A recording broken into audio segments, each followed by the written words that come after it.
Hello. आवाज आ रही है सभी को?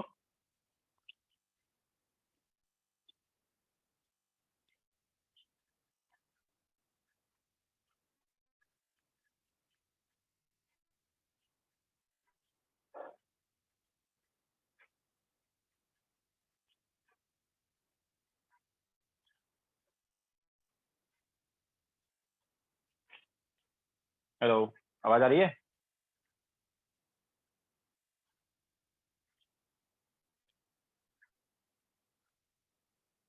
Okay, so good evening to all. तो लास्ट लेक्चर हमने स्टार्ट किया था ट्रांजिशन एलिमेंट या डी ब्लॉक एलिमेंट। तो नाउ नेक्स्ट हम यहाँ पर लेंगे इसमें इंपॉर्टेंट कंपाउंड्स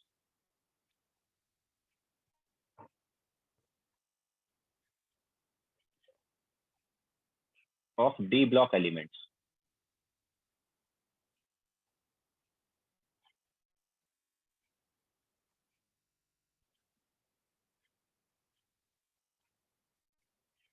तो उसमें हम फर्स्ट वाला लेंगे K2Cr2O7। ओके, सो K2Cr2O7 जो है it is potassium dichromate. K2Cr2O7 is potassium dichromate.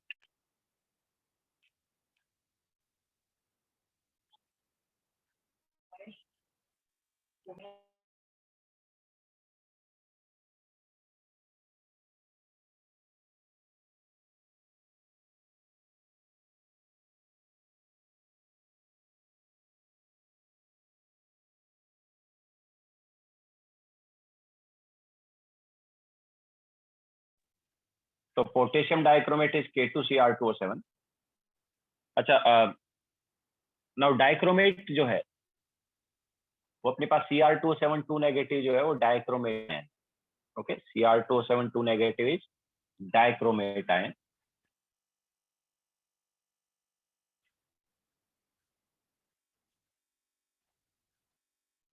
It is dichromate ion and Cr4 negative is chromate ion.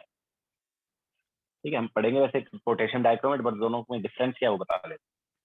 तो यहाँ पर अगर हम बात करें स्ट्रक्चर की, तो Cr2O7 नेगेटिव जो है इसमें हमारे पास क्या रेजोनेंस होगा, और रेजोनेंस की वजह से जो एक्चुअली स्ट्रक्चर पहले बता देते, देन उसके बाद हम बता देंगे रेजोनेंस से कैसा आता है। तो Cr2O7 नेगेटिव में दोनों Cr के बीच में इस टाइप से एक बॉन्ड हो गया ऑक्सीजन वाला। इसके अलावा इस टाइप से हमारे पास आ गया। लेकिन याद रखना ये वाले में क्या हो जाएगा, रेजोनेंस हो जाएगा। ठीक, इसलिए ये साइड वाले जो 6 बॉन्ड है, 3 इधर और 3 इधर, है ना, इसका जो बॉन्ड ऑर्डर है वो क्या रहेगा, सेम रहेगा ड्यू टू रेजोनेंस। अच्छा, कलर वाइज अगर हम बात करें तो ये ऑरेंज कलर का होता है। Okay, this is orange. Potassium dichromate जो है, सॉरी, डाइक्रोमेट आयन जो है वो कैसा रहता है, ऑरेंज कलर का होता है। एंड क्रोमेट जो है, इसकी अगर हम स्ट्रक्चर की बात करें तो यहाँ पर भी रेजोनेंस होता है, याद रखना। इसमें भी क्या होता है, रेजोनेंस होता है। तो ये चारों जो बॉन्ड लेंथ है ये क्या होंगी, सेम होंगी। ओके, तो ये जो है कलर वाइज येलो होता है।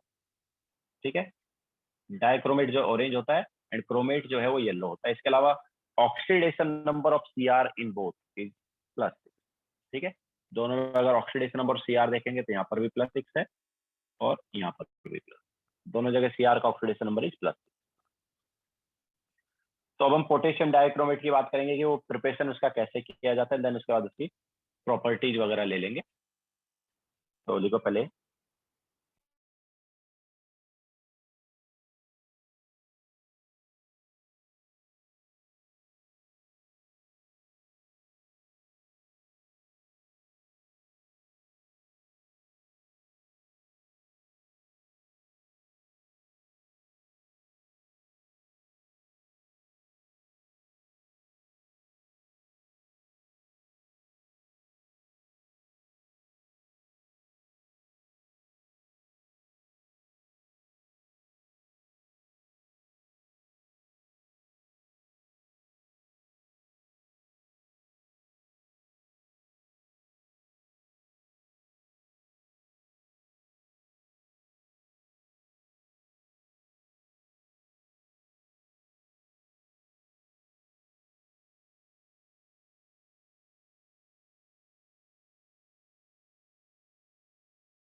ओके, सो ना यहाँ पर बात कर लेते प्रिपरेशन की। So this was page number 1।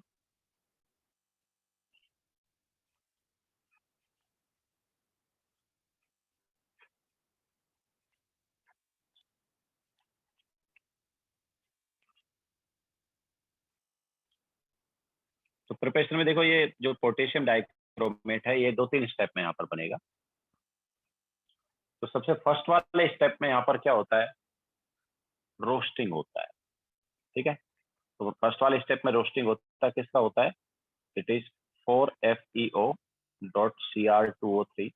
ठीक है, कि हम इसको बोल सकते हैं, बैलेंस नहीं करते, ऐसे रहने देते हैं। तो FeO.Cr2O3, या फिर हम बोल सकते हैं FeCrO4।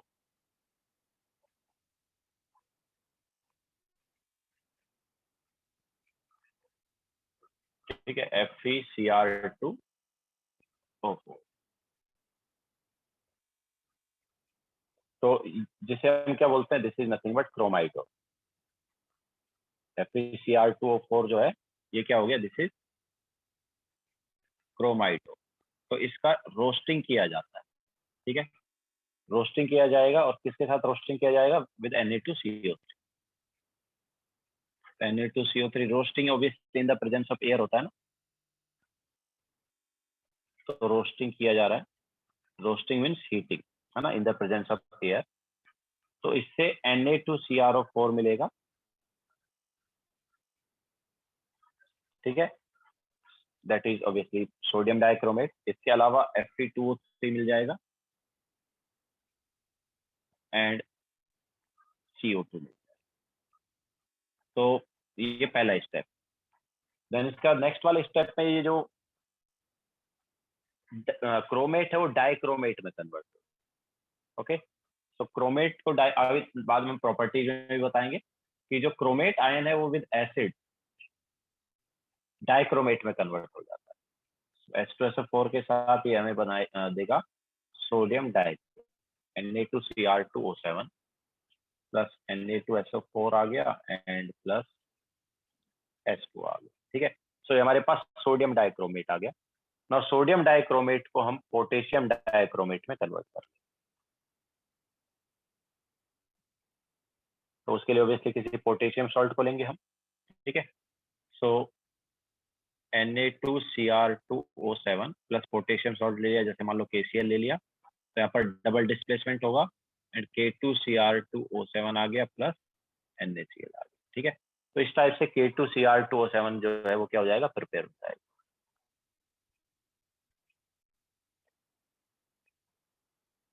ओके, तो ये हमारे पास 3 स्टेप में प्रिपरेशन हो रहा है। This is step 1,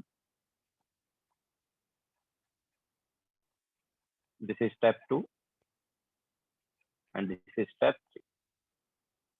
okay, so 3 step में जाके हमारे पास K2Cr2O7 जो है, वो बन रहा है।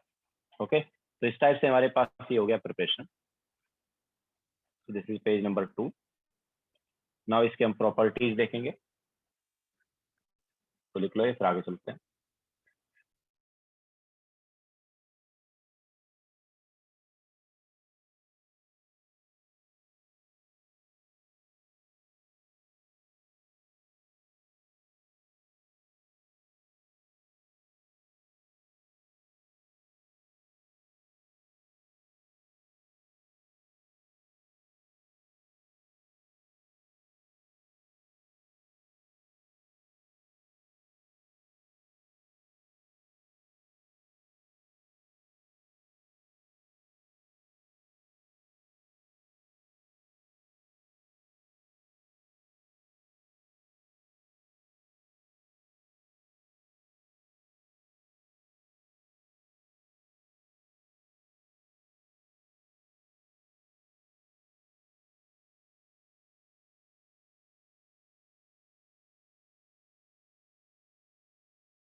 ओके, सो नेक्स्ट हम लेंगे यहाँ पर प्रॉपर्टीज।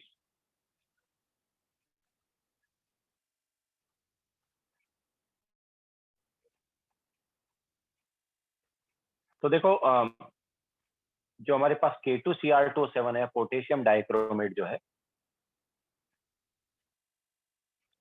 वो विद बेसिक मीडियम या इन बेसिक मीडियम या इन बेस हमें देता है क्रोमेट, या फिर इसको हम ऐसा भी लिख सकते हैं कि Cr2O7 2 नेगेटिव, जो कि किस कलर का होता था, ऑरेंज कलर का, वो बेस के साथ किसमें कन्वर्ट हो जाएगा, CrO4 2 नेगेटिव मीन्स किसमें हो जाएगा, क्रोमेट में, जो कि कैसा था, येलो कलर का। ठीक है, सो पोटेशियम डाइक्रोमेट का जो ऑरेंज कलर का सॉल्यूशन है, वो पोटेशियम क्रोमेट के येलो कलर के सॉल्यूशन में कन्वर्ट हो जाता है अगर हम बेस ऐड कर दे। लेकिन अगर क्रोमेट में एसिड ऐड कर दे तो वापस ये रिएक्शन रिवर्स हो जाता है। ठीक है, अगर हम इसमें क्या करें, एसिड ऐड करें, तो वापस हमारे पास ये रिएक्शन जो है क्या हो जाता है, रिवर्स हो जाता है। हम बोल सकते हैं कि वापस हमारे पास Cr2O7 2 नेगेटिव आ जाता है। ओके, सो हम ऐसा बोल सकते हैं कि ये दोनों एक दूसरे के साथ एक तरह से इक्विलिब्रियम में है। Cr2O7 2 negative will give CrO4 2 negative. Okay, किसके साथ, बेस के साथ, एंड विद एसिड ये उल्टा हो गया। ओके, CrO4 2 नेगेटिव जो है उसका अगर हम एसिड के साथ रिएक्शन कराएंगे तो Cr2O7 2 नेगेटिव मिल जाएगा। ठीक है, तो ये ऑरेंज एंड येलो कलर जो है एक तरह से इक्विलिब्रियम टाइप से हो गए, है ना। अगर हम एसिड के साथ रिएक्ट कराएंगे तो वो जो क्रोमेट है वो डाइक्रोमेट में कन्वर्ट हो जाएगा। अगर डाइक्रोमेट का बेस से रिएक्शन कराएंगे तो वो क्रोमेट में कन्वर्ट हो जाएगा।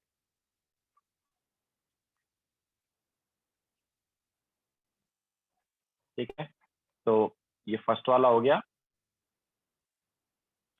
तो इसको हम हीटिंग बोल सकते हैं, एक तरह से हीटिंग विद बेस। ठीक है, ये हीटिंग वाला ही केस हो गया।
तो नेक्स्ट प्रॉपर्टी हम यहाँ पर लेंगे रिएक्शन विद H2O2।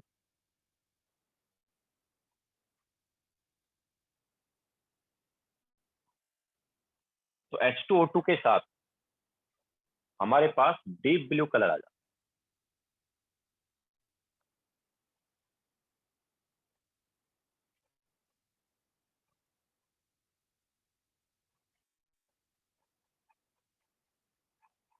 ठीक है, तो एसिडी ऑब्वियसली एसिडिफाइड K2Cr2 7 की बात कर रहे हैं, H पॉजिटिव लिया है तो यहाँ पर डीप ब्लू कलर आता है। जो डीप ब्लू कलर आता है वो आता है CrO5 की वजह से। ठीक है, इसकी वजह से कलर कैसा आ जाएगा, डीप ब्लू कलर आता है। तो इसका स्ट्रक्चर तुम्हें पता ही होगा क्या होता है, बटरफ्लाई स्ट्रक्चर था ना इसका।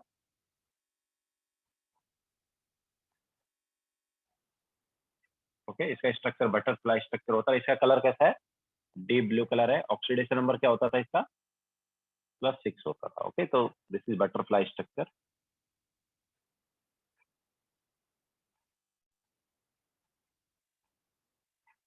ठीक है, oxidation number is +6।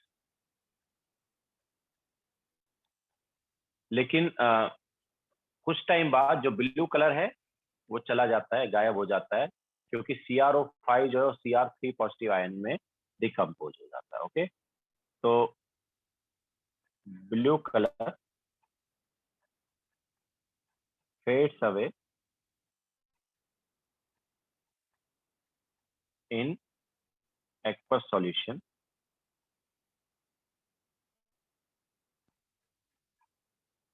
due to formation of CR3 positive. ठीक है, बाद में हमारे पास जो है जो CR है वो +3 में चला जाता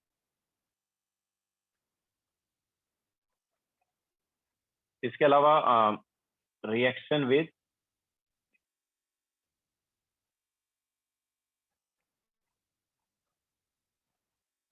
HCl, तो HCl के साथ क्या है, इसको एक तरह से ऑक्सीडाइज करता है, और उतना ऑक्सीडाइज नहीं करेगा, but yes it will oxidise HCl। तो K2Cr2O7 plus HCl will give KCl plus CrCl3 plus Cl2 आ जाता है। ठीक है, तो HCl जो है वो मतलब -1 से -1 में भी रहा है, यहाँ पर हम देख सकते हैं -1 में भी रहा है, लेकिन Cl2 में भी कन्वर्ट हुआ है। ठीक है, सो ऑब्वियसली Cl2 गैस जो यहाँ पर क्या होगा, इवॉल्व होगा, इसके अलावा H2 आ जाएगा। ठीक है, सो this is reaction with HCl।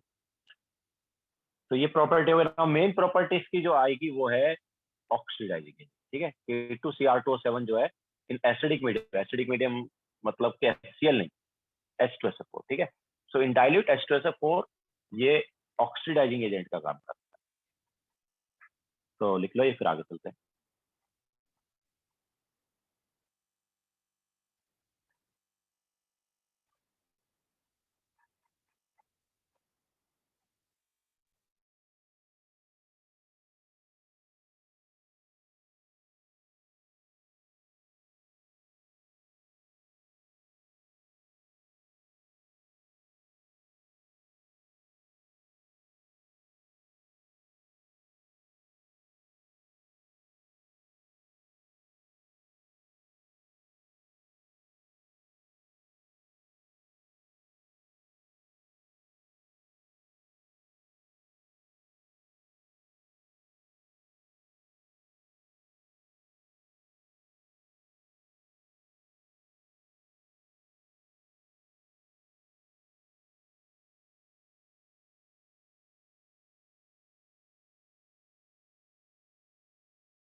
तो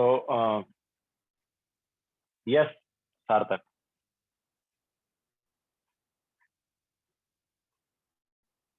नेक्स्ट इज ऑक्सीडाइजिंग एजेंट। तो ये मेन प्रॉपर्टी है इसका।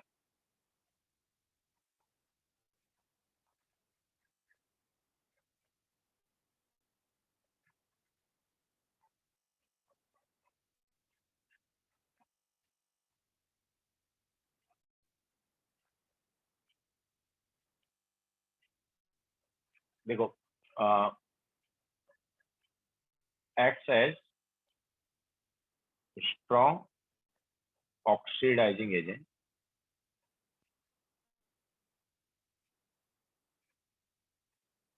in presence of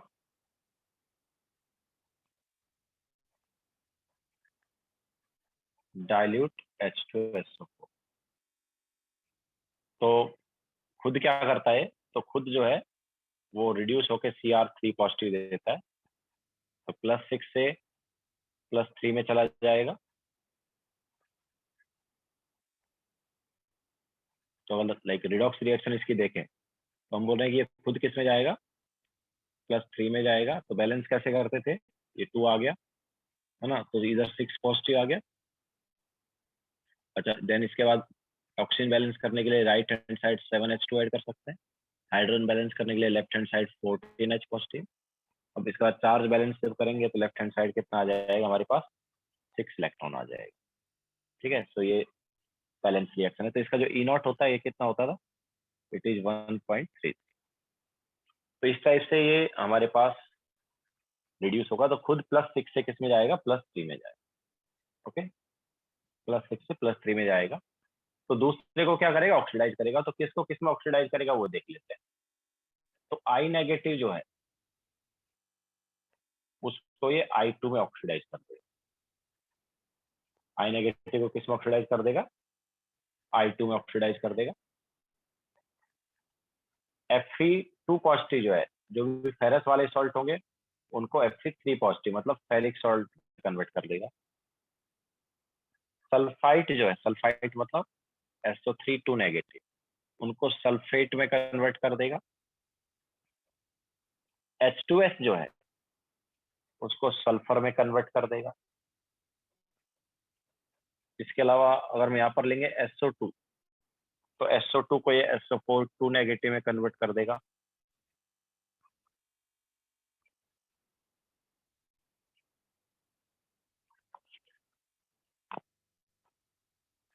ओके, तो इस टाइप से ये हमें मतलब क्या है, मतलब ऑक्सीडाइज कर सकता है, या मैं बोल सकता हूँ कि ऑक्सीडाइजिंग एजेंट का काम कर सकता है। ठीक है, और भी अगर यहाँ पर बात करें, जैसे हमने लिया एल्कोहल, तो एल्कोहल जो है उनसे ये एल्डिहाइड बना देगा। उनको भी फर्दर ऑक्सीडाइज करेंगे तो क्या आएगा बताओ, एल्डिहाइड को फर्दर ऑक्सीडाइज किया तो क्या आएगा, कार्बोक्सिलिक एसिड ना।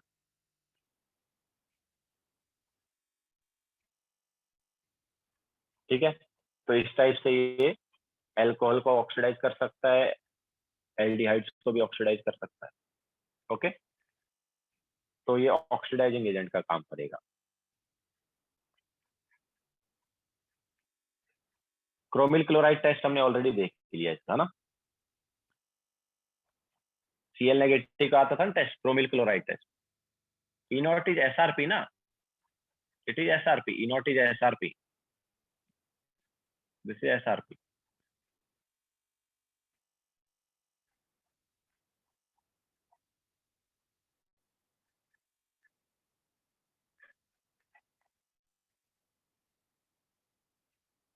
Standard reduction potential.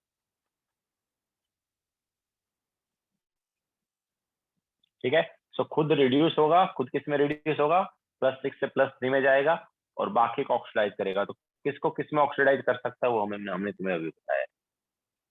Okay, chromyl chloride test already हम करा चुके हैं, वो Cl नेगेटिव का होता था ना। आई नेगेटिव को I2 में कन्वर्ट करता है, आई नेगेटिव को किस में कन्वर्ट करता है, I2 में।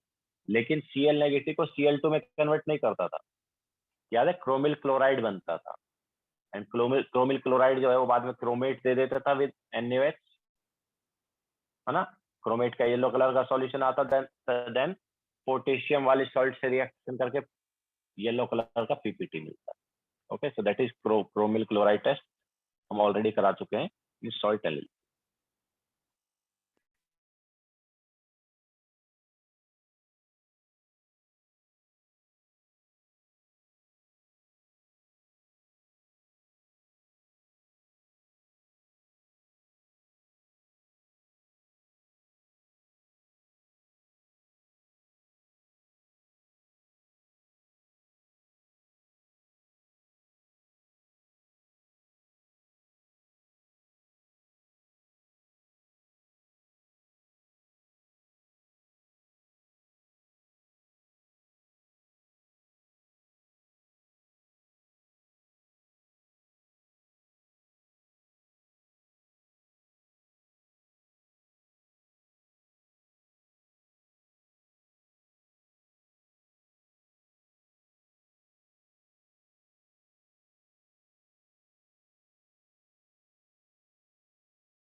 हो गया सबका?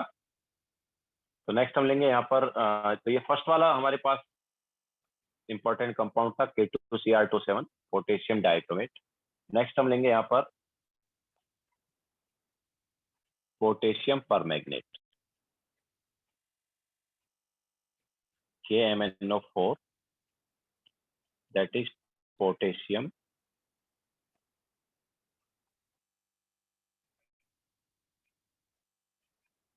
परमैंगनेट। तो देखो MnO4 negative is permanganate ion and MnO4 2 negative जो है it is magnet. MnO4 2 negative जो है इट इज मैग्नेट।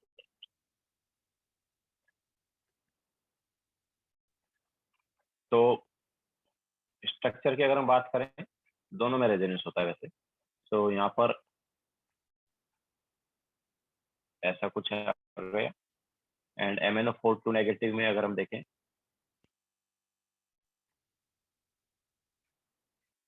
यहाँ पर ऐसा कुछ आ गया। दोनों sp3 हाइब्रिडाइज है। अच्छा, ऑक्सीडेशन नंबर ऑफ Mn जो है इसमें +7 है, इसमें +6 है। दोनों sp3 हाइब्रिडाइज है, मतलब टेट्राहेड्रल है। कलर की अगर हम बात करें तो MnO4 negative means sorry sorry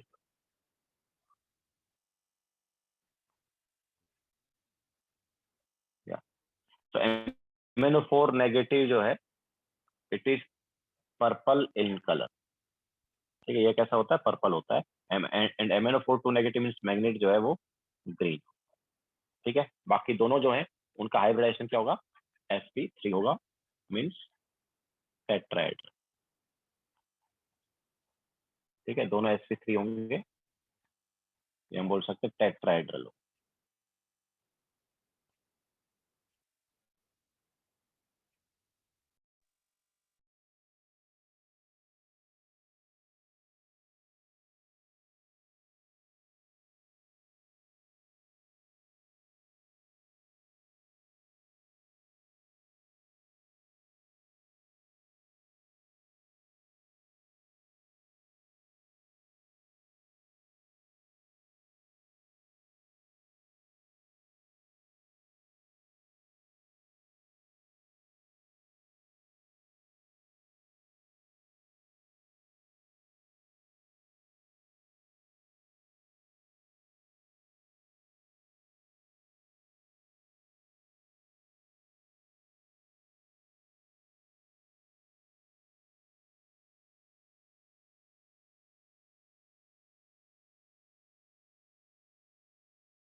बाकी MnO4 नेगेटिव में क्या Mn+7 है।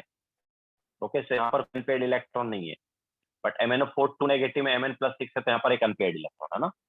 सो इसमें एक अनपेड इलेक्ट्रॉन रहेगा, इसमें एक फर्स्ट वाले में एक अनपेड इलेक्ट्रॉन नहीं है। ओके, सो हम लाइक पैरामैग्नेटिक और डायमैग्नेटिक का भी बता सकते हैं। तो फर्स्ट वाला जो है ये डायमैग्नेटिक है, एंड सेकंड वाला जो है ये पैरामैग्नेटिक। क्यों? क्योंकि यहाँ पर देखो MnO4 नेगेटिव Mn+6 है ना, तो एक अनपेड इलेक्ट्रॉन आता है। ओके, यहाँ पर वन अनपेड इलेक्ट्रॉन।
हो गया सबका ना। नेक्स्ट हम यहाँ पर लेते हैं प्रिपरेशन।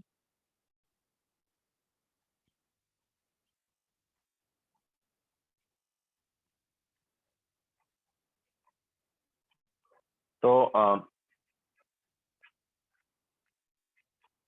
KMnO4 जो है ये भी 2-3 स्टेप में बनेगा। तो सबसे पहले जो है फर्स्ट वाला जो स्टेप जो है ये, इसमें क्या होता है MnO2 जो है उसका या तो KOH के साथ या K2CO3 जो है उसके साथ रिएक्शन कराया जाता है in the presence of oxygen. तो KOH मतलब MnO2 का हम बोल रहे हैं या तो KOH के साथ होगा या K2CO3 के साथ। तो इससे हमें मिलता है K2MnO4 एंड यहाँ पर H2 आ गया, या फिर हम यहाँ पर K2CO3 भी यूज कर सकते हैं KOH की जगह। तो ऑब्वियसली उस केस में CO2 आ जाएगा। तो पहले वाले स्टेप में यहाँ पर MnO4 2 नेगेटिव हम बोल सकते हैं मैग्नेट बनाया जाता है, ठीक है, पोटेशियम मैग्नेट। देन उसके बाद में नेक्स्ट वाले स्टेप में वो पोटेशियम मैग्नेट जो है उसको कन्वर्ट किया जाता है पोटेशियम पर मैग्नेट, ठीक है। तो उसके लिए ऑब्वियसली हम कुछ ऑक्सीडाइजिंग एजेंट वगैरह यूज कर सकते हैं, जो मतलब जो खुद रिड्यूस हो जाए, दूसरे को क्या कर दे, ऑक्सीडाइज कर दे। तो स्टेप 2 जो है वो हमारे पास 2-3 तरीके से, मतलब किसी भी तरीके से कर सकते हैं। जैसे मान लो हमने K2MnO4 जो है उसके साथ ओजोन का रिएक्शन करा दिया, तो ओजोन जो है वो क्या करेगा, ऑक्सीडाइजिंग एजेंट का काम करेगा और ये कन्वर्ट कर देगा इसको KMnO4, ठीक है। प्लस KOH आ गया एंड प्लस O2 आ गया। या फिर यहाँ पर क्या हो सकता है, K2MnO4 के साथ हम यहाँ पर यूज कर लें Cl2, तो Cl2 खुद रिड्यूस हो जाएगा, तो वो Cl2 जो है खुद KCl दे देगा और इसको KMnO4 में कन्वर्ट कर देगा, ठीक है। तो इस टाइप से हमारे पास ये आ सकता है। लेकिन अगर हम यहाँ पर बात करें इंडस्ट्रियली, तो इंडस्ट्रियली हमारे पास कुछ ऐसे आता है, ठीक है। ये तो हमारे पास हो गया लैब मेथड हो गया एक तरफ, या उतने अमाउंट में हमें नहीं मिल रहा है। तो इंडस्ट्रियली हम ये सेकंड वाला स्टेप कुछ इस टाइप से करते हैं, तो इलेक्ट्रोलिसिस कराते हैं, ठीक है। सेकंड स्टेप जो इंडस्ट्रियली कुछ ऐसे होगा, MnO4 2 नेगेटिव का कराएंगे इलेक्ट्रोलिसिस, ठीक है।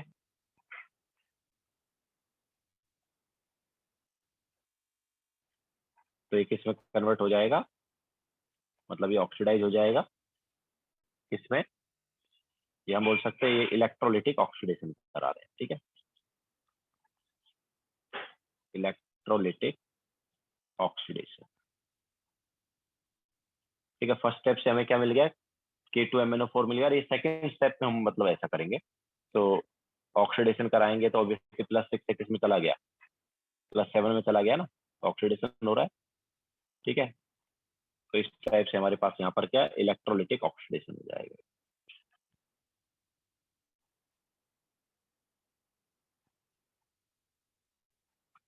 ओके, सो इंडस्ट्रियली हम मतलब इस सेकंड वाले स्टेप को कुछ ऐसे करें।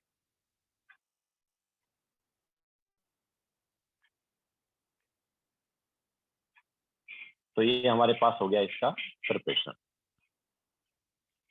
पोटेशियम परमैंगनेट मतलब KMnO4 का प्रिपरेशन कुछ इस टाइप से किया जाता है।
ओके, नाउ हम लेते हैं यहाँ पर प्रॉपर्टीज।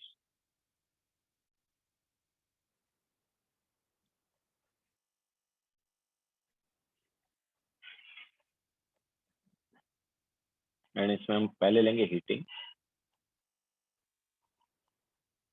तो देखो यहाँ पर भी क्या है, बेस के साथ ये MnO4 negative plus OH negative with base जो है ये कन्वर्ट होता है MnO4 टू नेगेटिव। ठीक है, मीन्स हमारे पास पर्पल कलर जो है वो कन्वर्ट हो जाता है किसमें, ग्रीन कलर। लेकिन देखो लास्ट टाइम जैसे Cr2O7 टू नेगेटिव क्या वापस जब एसिड ऐड करते हैं तो वो क्या देता है, वापस एसिड ऐड करने पर ये रिएक्शन रिवर्स हो जाती है कि हम बोलते हैं कि जो MnO4 टू नेगेटिव है MnO4 नेगेटिव मतलब कि ग्रीन जो है पर्पल में कन्वर्ट हो, है ना। लेकिन यहाँ पर रिवर्स रिएक्शन ऐसा नहीं, ठीक है। तो रिवर्स देखो क्या होता है, MnO4 टू नेगेटिव जो है इसको हम एसिडिक मीडियम में ले, बेसिक मीडियम में ले या न्यूट्रल मीडियम में ले, तीनों केसेज में ये डिस्प्रोपोर्शनेशन कर लेता है। ठीक है, तो MnO4 negative MnO4 two negative disproportionate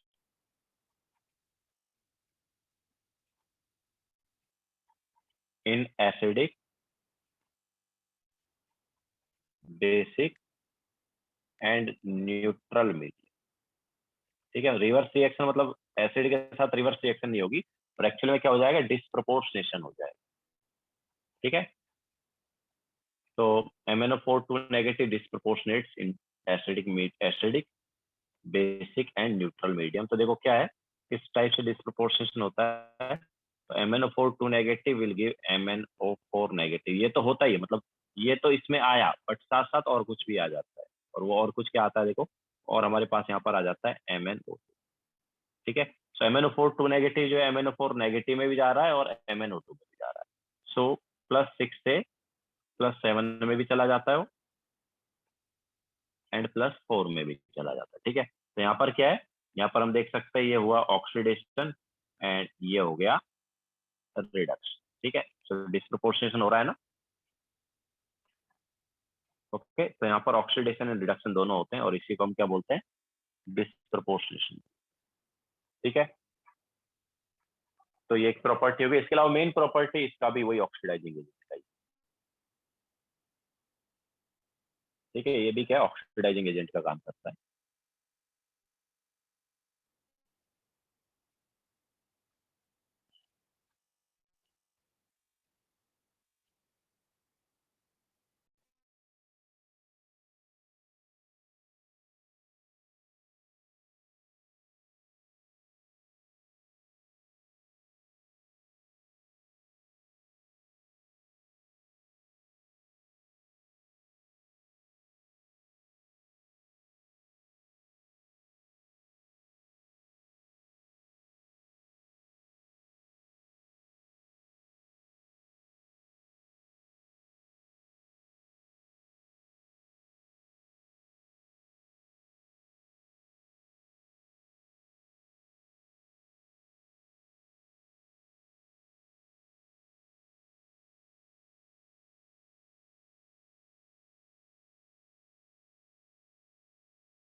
so next यहाँ पर जो प्रॉपर्टी है वो है ऑक्सीडाइजिंग एजेंट की।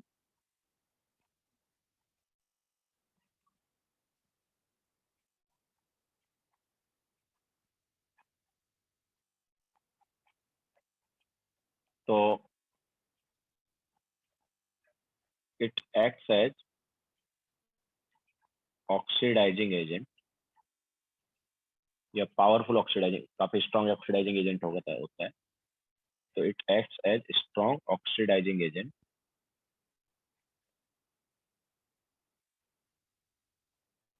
इन acidic, basic and neutral media, तीनों में ऑक्सीडाइजिंग एजेंट का काम करता है। तो देखो, जब ये ऑक्सीडाइजिंग एजेंट का काम करेगा तो खुद किस में रिड्यूस होगा वो देख लेते हैं। तो स्ट्रांगली बेसिक मीडियम अगर है, स्ट्रांगली बेसिक मीडियम में ये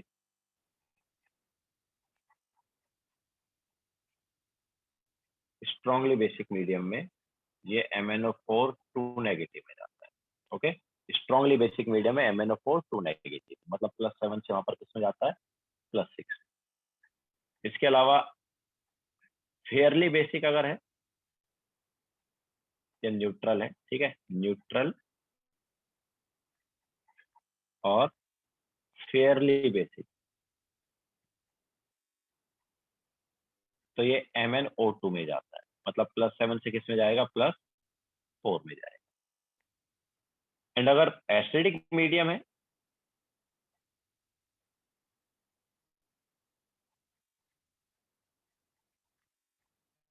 तो ये +2 में जाता है, ठीक है।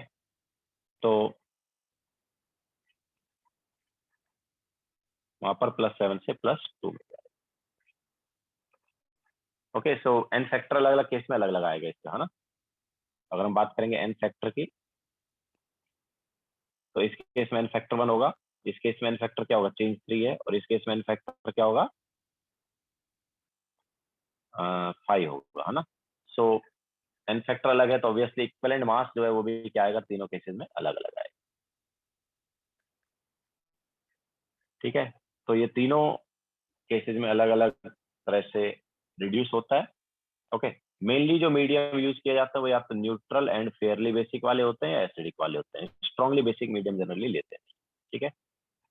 तो अब हमने ये बता दिया कि ये खुद खुद किस में रिड्यूस हो रहा है, बाकी किसको किस में ऑक्सीडाइज करेगा वो भी बता देते हैं।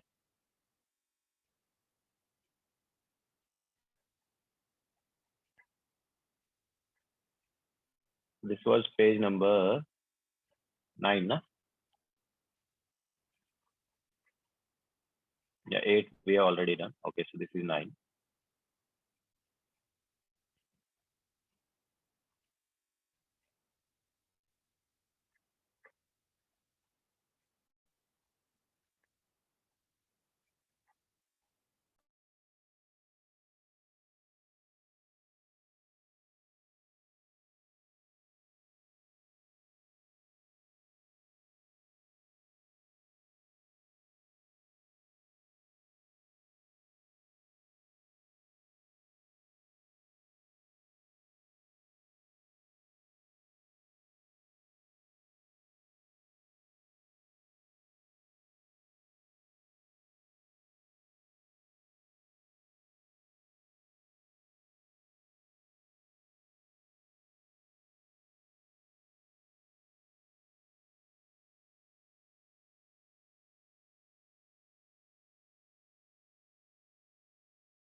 ओके, सो अब किसको किस में ऑक्सीडाइज करेगा वो देख लेते हैं। तो इन एसिडिक मीडियम,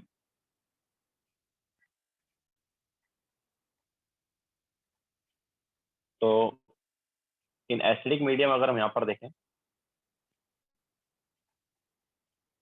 तो Fe2 पॉजिटिव को Fe3 पॉजिटिव में कन्वर्ट कर देगा। C2O4 2 नेगेटिव जो है उसको CO2 में कन्वर्ट कर देगा। I नेगेटिव को ये I2 में कन्वर्ट कर देगा।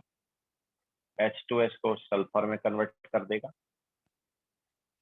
NO2 नेगेटिव को NO3 नेगेटिव में कन्वर्ट कर देगा। SO2 को SO4 2 नेगेटिव में, अगर SO3 2 नेगेटिव है तो उसको भी SO4 2 नेगेटिव में कन्वर्ट कर देगा।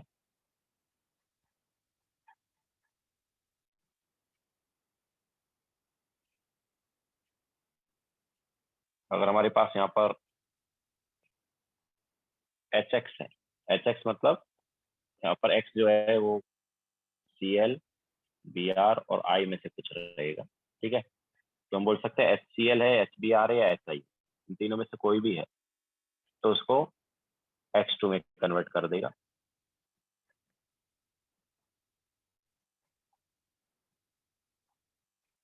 ठीक है, इसके अलावा सोडियम थायोसल्फेट जो है मतलब Na2H2O3, इसको ये कन्वर्ट कर देगा Na2S4O6। ठीक है, तो ये हमारे पास कुछ रिएक्शन हमने तुम्हें बता दी कि कौन किस में ऑक्सीडाइज होगा। Okay, now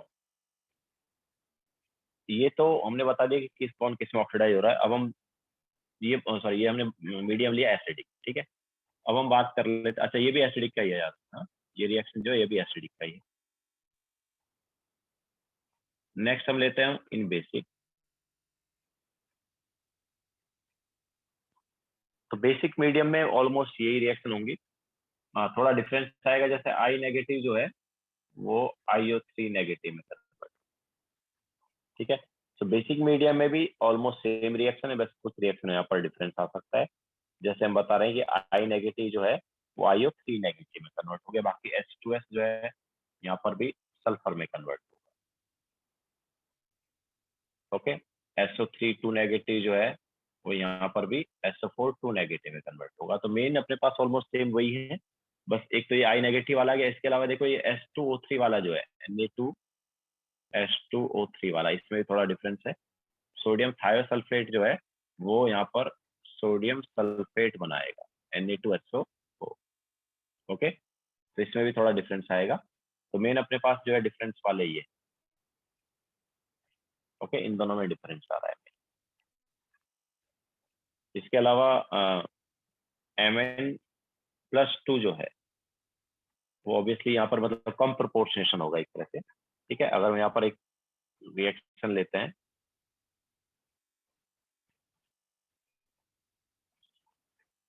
MnO4 negative plus Mn2 positive की, ठीक है। ये वाली रिएक्शन जो है ये एसिडिक मीडियम में पॉसिबल नहीं, क्योंकि एसिडिक मीडियम में तो प्रोडक्ट ही Mn2 पॉजिटिव बन रहा है ना।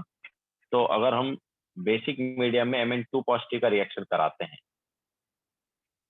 किसके साथ, MnO4 नेगेटिव के साथ, तो कम प्रोपोर्शनेशन मतलब डिसप्रोपोर्शनेशन का उल्टा, ठीक है। तो एक ये और रिएक्शन होगा जो कि एसिडिक मीडियम में पॉसिबल नहीं है, ठीक है। तो ये तीन रिएक्शन हम बोल सकते हैं डिफरेंट आ। आई नेगेटिव यहाँ पर IO3 नेगेटिव में जा रहा है, Na2SO3 जो है Na2SO4 में जा रहा है, और Mn2 पॉजिटिव जो है वो MnO2 में जा रहा है, ठीक है। तो ये हमारे पास एसिडिक एंड बेसिक मीडियम के रिएक्शन हो गए,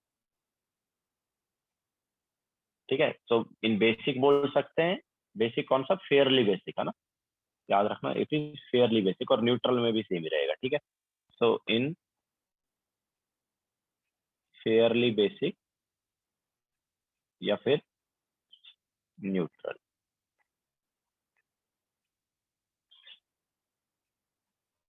ठीक है। तो इन फेयरली बेसिक और न्यूट्रल ये हमारे पास ये रहेगा। तो फेयरली बेसिक और न्यूट्रल सॉल्यूशन में कुछ इस टाइप से हमारे पास क्या है, रिड्यूस होंगे, और ऑब्वियसली ऑक्सीडाइज, सॉरी, इस टाइप से ऑक्सीडाइज होंगे। और MnO4 नेगेटिव जो है वो किस में रिड्यूस होगा, वहां पर MnO2 में रिड्यूस होगा।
हो गया सबका? तो अब हम यहाँ पर बात करते हैं एफ ब्लॉक एलिमेंट्स। ठीक है, तो ये हमारे पास हो गया डी ब्लॉक एलिमेंट। नेक्स्ट हम लेंगे यहाँ पर एफ ब्लॉक एलिमेंट। वैसे एफ ब्लॉक एलिमेंट जो है उतना इंपॉर्टेंट है नहीं, क्योंकि इसमें दो सीरीज है, एक लेंथेनाइड है, एक एक्टेनाइड है। और एक्टेनाइड सीरीज को तो हम वैसे ही नहीं पढ़ते हैं, क्योंकि वो अपने पास क्या है, रेडियो एक्टिव सीरीज है। तो मेनली यहाँ पर लेंथेनाइड सीरीज की बात की जाती है। तो एफ ब्लॉक एलिमेंट का दूसरा नाम है inner transition element.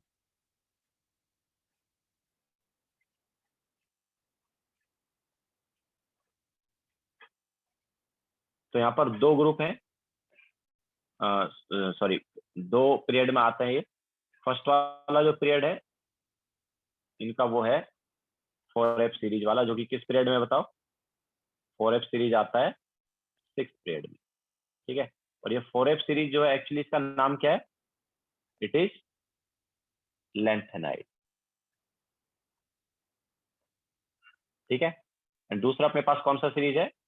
5F series है, जो कि किस नाम से है? एक्टेनाइड। ये किस में आता है? ये 7।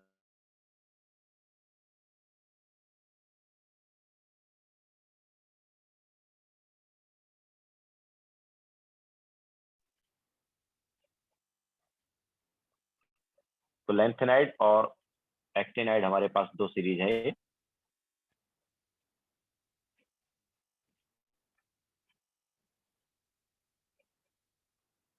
NOIDEI। ठीक है, स्पेलिंग देख लेना। तो लेंथेनाइड एंड एक्टेनाइड जो है हमारे पास यहाँ पर ये दो सीरीज है। तो स्टार्ट कहाँ से होता है? तो आफ्टर लेंथेनियम स्टार्ट होता है ना।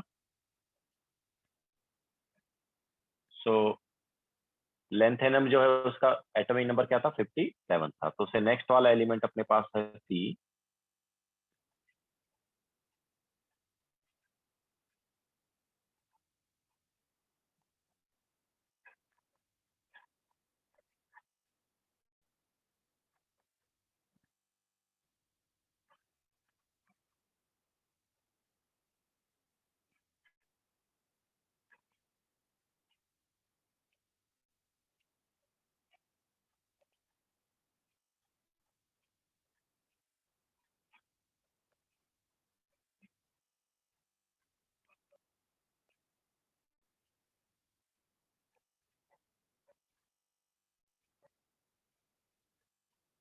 ठीक है, सो ये हमारे पास है।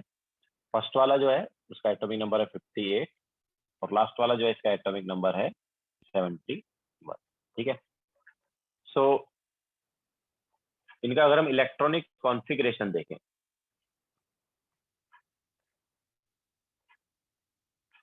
तो देखो क्या है, ऑलरेडी तुम्हें पता है कि यार लेंथेनम जो है उसके केस में क्या था? लेंथेनम में ऑलरेडी डी फिल हो गया था ना। ओके, लेंथेनम जो है उसमें क्या हुआ था? डी वाला जो है वो ऑलरेडी फिल हो गया था। कौन सा डी फिल हुआ था? 5D, है ना। तो लेंथेनम में ऑलरेडी 5D फिल हो गया था।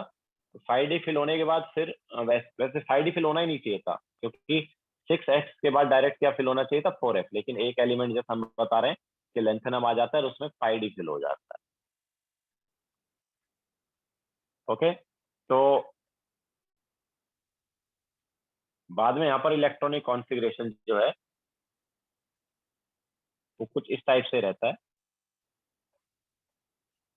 सी जो है इसमें 5D में भी एक इलेक्ट्रॉन रहेगा और 4F में भी एक इलेक्ट्रॉन रहेगा। मतलब यहाँ पर अगर हम देखेंगे तो it is 6s2 5D1 4f1 ऐसा है।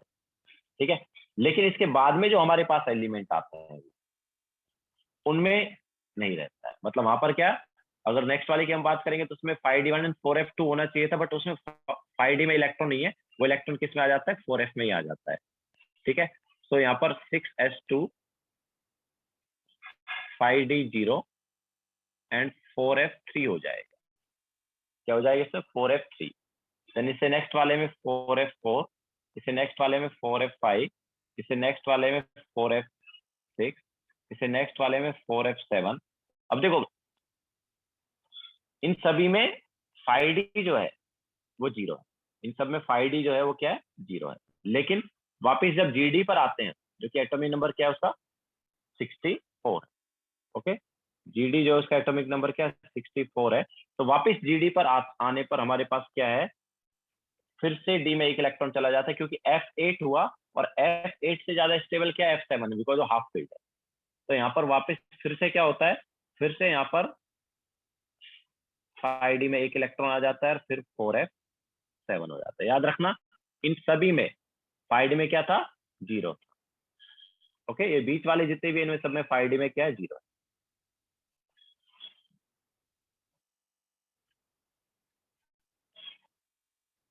ओके 5d 0 4f7 था EU, और उसके बाद नेक्स्ट वाला जो है वो क्या आ गया वापस 5d 1 आ गया। ओके, फिर इससे नेक्स्ट वाले में वापस 5d वाला जो है उसमें 0 हो जाएगा। तो अब एक्चुअल में वो जो है वो अगर ऐसा रहता तो 5d 1 एंड 4f8 होना चाहिए था, बट 4f8 नहीं, वो 4f9 हो जाएगा। ठीक है, तो यहाँ पर वापस हमारे पास d में 0 इलेक्ट्रॉन होगा एंड 4f9 हो गया। फिर ये d में 0 इलेक्ट्रॉन एंड 4f10 हो गया। यहाँ पर d में 0 इलेक्ट्रॉन एंड 4f11 हो गया। इधर d में 0 इलेक्ट्रॉन 4f12, इधर d में 0 इलेक्ट्रॉन 4f13, इधर d में 0 इलेक्ट्रॉन एंड 4f14। अब देखो यहाँ पर 4f15 तो पॉसिबल ही नहीं है, ठीक है, लेकिन it is also F block element. तो यहाँ पर क्या है वापस d में 0 इलेक्ट्रॉन 1 इलेक्ट्रॉन आ जाता है एंड इट इज 4f14। ठीक है, तो ये हमारे पास लेंथेनाइड जो है उनका क्या है इलेक्ट्रॉनिक कॉन्फ़िगरेशन। ओके, तो ये लेंथेनाइड का इलेक्ट्रॉनिक कॉन्फ़िगरेशन। एक्टेनाइड वगैरह का इलेक्ट्रॉनिक कॉन्फ़िगरेशन जो है वो जनरली कोई पूछता नहीं है, क्योंकि वो इलेक्ट्रॉनिक कॉन्फ़िगरेशन थोड़ा सा अलग सा रहता है। मेनली जो इलेक्ट्रॉनिक कॉन्फ़िगरेशन पूछा जाता है लेंथेनाइड का ही पूछा जाता है। बाकी एक्टेनाइड भी एक बार बता देते हैं। तो एक्टेनाइड जो है अपने पास क्या क्या है यार, तो एक्टेनाइड ऑब्वियसली आफ्टर AC आता है। ओके, तो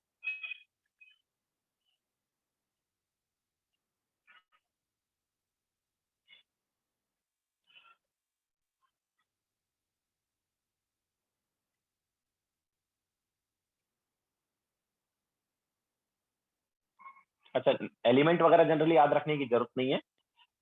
एलिमेंट अगर याद रखने हैं तो 2-3 एलिमेंट तुम याद रख सकते हो यहाँ पर। एक फर्स्ट वाला एलिमेंट याद रख लो, मतलब या फिर इलेक्ट्रॉनिक कॉन्फ़िगरेशन 2-3 का याद रख लो, है ना, जिनके केस में डी में इलेक्ट्रॉन है, बाकी में डी में इलेक्ट्रॉन है नहीं। तीन तीन एलिमेंट ऐसे हैं जिनमें डी में इलेक्ट्रॉन है, तो सी है, एक जीडी है और एक एलयू है ना। इन तीन में ही डी में इलेक्ट्रॉन है, बाकी किसी में डी में इलेक्ट्रॉन नहीं है। तो ये तीनों एलिमेंट याद रखो, इनका एटॉमिक नंबर और एलिमेंट, ये तीनों याद रखो, ठीक है। बाकी में डी में ऑब्वियसली इलेक्ट्रॉन नहीं।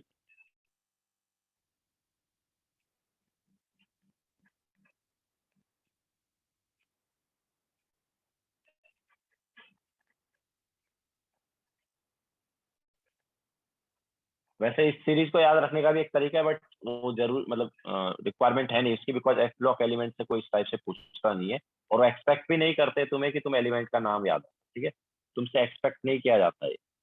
बाकी याद रखने का तरीका कुछ ऐसा है कि लाइक हिंदी में ही बोलते हैं। जैसे फर्स्ट वाली सीरीज की अगर हम बात करते हैं तो कुछ ऐसा है, सीने पर नदियां प्रेम की समाई, यूं गदगद तब दिल हुआ, अरे तुम यूं ही लौट आई। ठीक है, तो इस टाइप से इसको याद रखा जाता है, बट जैसा मैं बता रहा हूँ कोई रिक्वायरमेंट है नहीं याद रखने की। ओके, सीने पर नदियां प्रेम की समाई, यूं गदगद तब दिल हुआ, अरे तुम यूं ही लौट आए।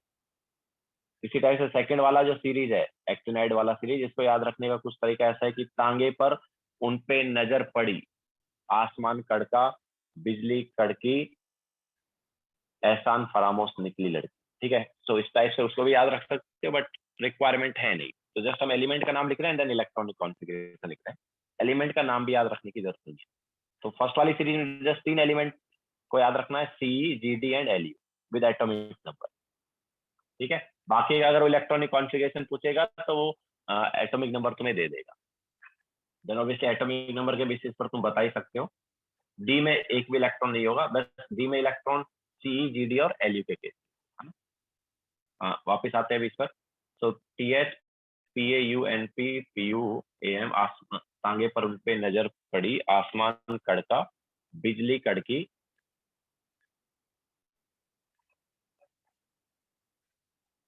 एहसान फरामोश, मदहोश निकली लड़की। ठीक है, तो इस टाइप से ये हमारे पास ये है। तो इसका फर्स्ट वाला जो एलिमेंट है उसका एटॉमिक नंबर देखो, एक्टिनियम जो है उसका 89 था, तो थोरियम जो है फर्स्ट वाला एलिमेंट इज थोरियम, उसका 90 है। एंड जो लास्ट एलिमेंट है यहाँ पर एल आर, उसका 103। अच्छा, ये वाली जो सीरीज है ये सारी की सारी रेडियो एक्टिव सीरीज है। ठीक है, तो इसलिए इस सीरीज का तो स्टडी नहीं करता। एक्टिनाइड सीरीज जो है वो क्या है, it is radio active series. Okay, इसलिए इस सीरीज का हम स्टडी करते ही नहीं।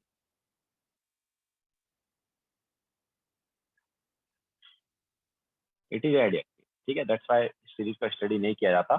लेंथ नेट को स्टडी करते हैं और उसमें भी उतना कुछ ज्यादा रिक्वायरमेंट है नहीं, मतलब उतना ज्यादा उसको भी स्टडी नहीं किया जाता। ओके, तो यहाँ पर इलेक्ट्रॉनिक कॉन्फ़िगरेशन जो है थोड़ा पहले से डिफरेंट है। वैसे तो जरूरत है नहीं लिखने की, बट अगर तुम्हें फिर भी लिखना है तो लिख सकते हो।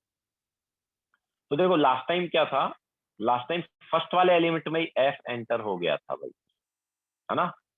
लेकिन यहाँ पर टी एच में एफ है ही नहीं। टी एच में एफ ऑर्बिटल जो है वो एक्चुअली खाली है। लेकिन जब ये पॉजिटिव आयन वगैरह बनता है तब एफ ऑर्बिटल में इलेक्ट्रॉन आ जाता है। ठीक है, तो इनका जो है इनका बहुत कॉम्प्लिकेटेड टाइप का है, दैट्स वाई हम ऐसा करते, इसको लिखवाते नहीं, जस्ट एलिमेंट के नाम लिखवा दिए। हम इलेक्ट्रॉनिक कॉन्फ़िगरेशन नहीं लिखवा रहे हैं, क्योंकि इनका जो इलेक्ट्रॉनिक कॉन्फ़िगरेशन है वो काफी कॉम्प्लिकेटेड टाइप का electronic configuration. Just neutral TH की बात करेंगे तो उसमें एफ में इलेक्ट्रॉन ही नहीं। ओके, बट उसका जब आयन बनेगा तो उसमें एफ में इलेक्ट्रॉन रहेगा, ऐसा है कॉन्सेप्ट। ओके, तो हम इसलिए यहाँ पर लिखा नहीं रहे हैं, तो इसको एज इट इज रहने देते हैं। ठीक है, लिखो फिर आगे चलते हैं।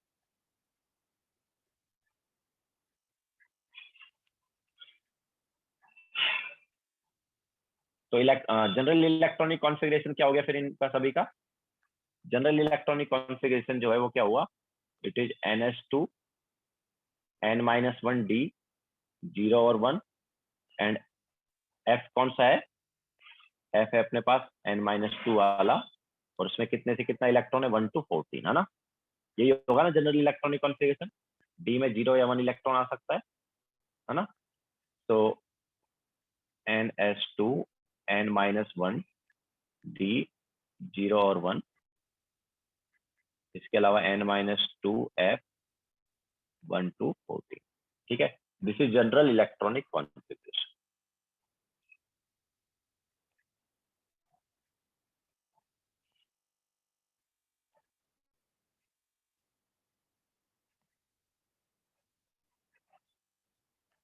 तो एफ ब्लॉक से अगर क्वेश्चन पूछा जाएगा तो इलेक्ट्रॉनिक कॉन्फ़िगरेशन बेस्ड पूछा जा सकता है, जो कि लेंथेनाइड वाले पार्ट से पूछा जाएगा। इसके अलावा बाकी तो कुछ पूछा जाता नहीं है जनरली। कुछ रिएक्शंस वगैरह बता देते हैं हम। ठीक है, और जनरली कुछ पूछा नहीं जाता है।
हो गया सबका? तो ना यहाँ पर कुछ केमिकल प्रॉपर्टीज वगैरह ले लेते हैं, ऑक्सीडेशन स्टेट बता देते पहले। तो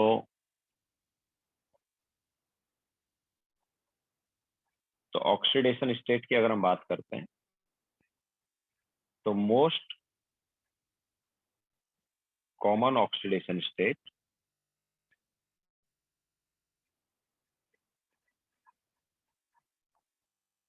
is +3, but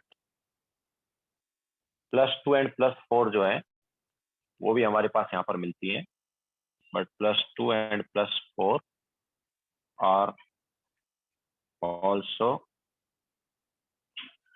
obtained in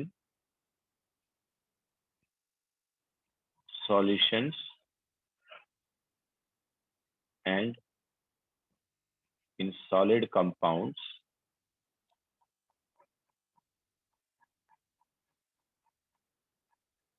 occasionally। ठीक है, सो मेनली यहाँ पर जो ऑक्सीडेशन स्टेट होती है वो कौन सी होती है?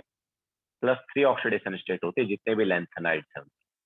ओके, बट कभी कभी ऑब्वियसली +2 एंड +3 जो है वो भी हमारे पास यहाँ पर आ जाती है। बाकी प्रॉपर्टीज ऑब्वियसली मेटल्स होंगे सब, है ना। लेंथेनाइड की बात कर रहे हैं, याद रखना। Okay, we are talking about lanthanide, oxidation state of lanthanide.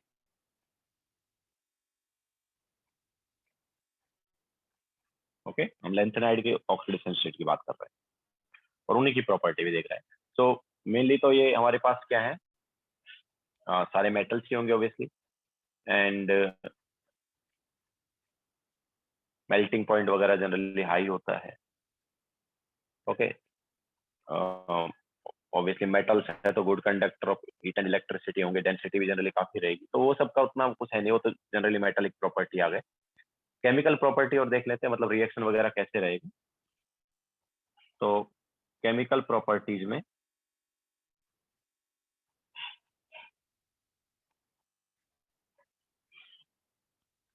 Generally ये भी पूछा नहीं जाता है, मेनली जो यहाँ पर पूछा जाता है वो ऑक्सीडेशन नंबर पूछा जा सकता है एक तो।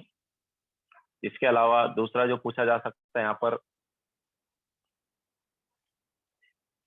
वो ये इलेक्ट्रॉनिक कॉन्फ़िगरेशन। ठीक है, मेनली यही हमारे पास पूछा जाता है। तो रिएक्शंस की अगर हम बात करेंगे तो हमारे पास जो मेटल है, एम इज मेटल, तो ये अलग अलग कंपाउंड के साथ अलग अलग कुछ रिएक्शन कर सकता है। जैसे अगर हमने बात की एसिड्स की,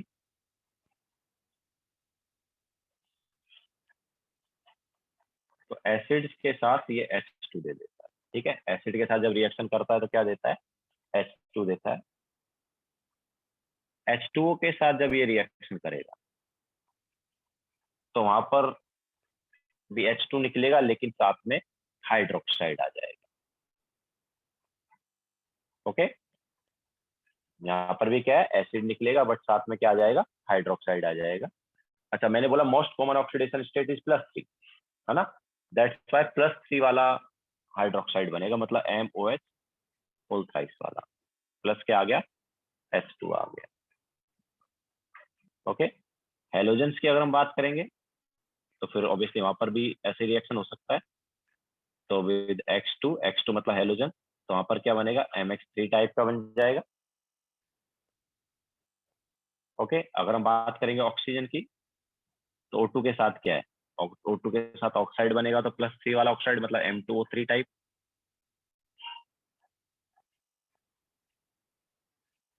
ओके, अगर हम बात करेंगे नाइट्रोजन की तो नाइट्रोजन के साथ क्या बनेगा? वहां पर अब नाइट्रोजन पर -3 चार्ज होता है ना, तो उस केस में तो अपने पास Mn टाइप का बन जाएगा।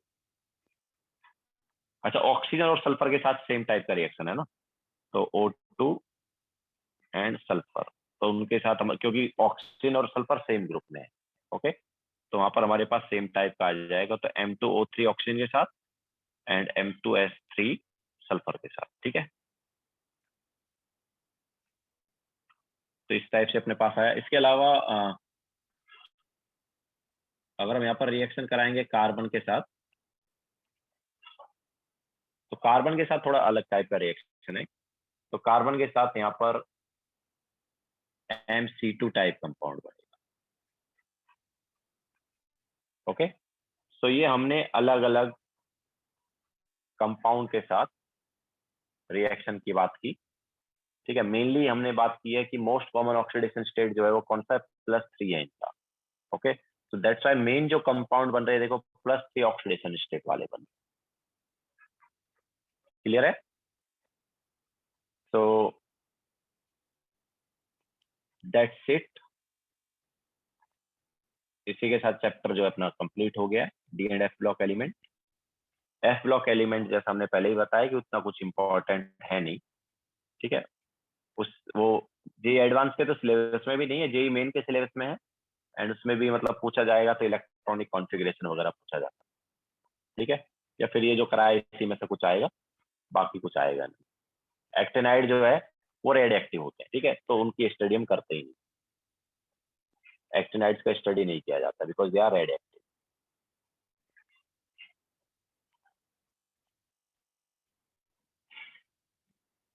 ठीक है, सो दैट्स इट। तो ये तुम्हारा D and F block element complete.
Carbon के साथ है MC2,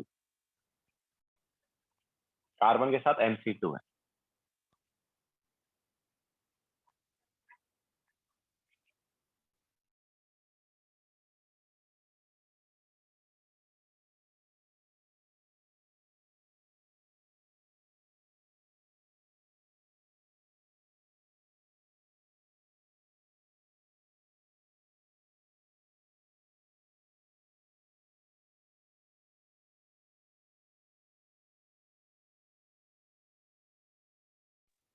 ओके, सो लेक्चर यहीं पे एंड करते हैं। नोट्स एंड रिकॉर्डिंग वगैरह सेंड कर दी जाएगी।